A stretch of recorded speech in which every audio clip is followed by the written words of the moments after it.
చట్ట పరిధిలో ఉన్నంత వరకు మనం ఈ కౌన్సిలర్స్, జిల్లాలో ఉన్న సఖీ సెంటర్స్లో వాళ్ళు ఉన్నారు అందరూ కూడా సహకరించి ఇంకా మిగతా వాళ్ళలో ఉమెన్ ఇప్పుడు కాలేజీలో స్టూడెంట్స్ అయిపోతున్నాయి కేసులు ఇంకా నడుస్తున్నాయి. అట్లాంటి వాళ్ళు మేడం మన దగ్గరికి వచ్చి ఏమడుగుతున్నారు, మేడం మేము కోర్టు నుంచి ఐ థింక్ డిస్మిస్ చేసేసుకుంటాం ఈ కేసు, మీరు తీసుకోండి విమెన్స్ కమిషన్ తీసుకొని సాల్వ్ చేయండి కేసెస్ అంటే 2-3 సక్సెస్ స్టోరీస్ కూడా ఉన్నాయి. I think we should be just doing that.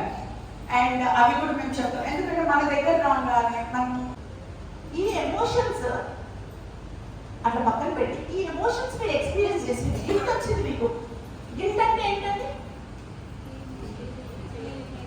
ఏం చేయలేదు, అయ్యో చేయలేకపోయానని ఒక ఫీలింగ్, బాధ, అయ్యో అమ్మాయి కల జరిగింది అని ఒక బాధ. ఓవర్ వెల్మింగ్ అంటే మనకు తెలియదు ఏమో అయిపోతుంది మనకు. We don't know what emotion, ఒక రకమైన ఫీలింగ్ కదా.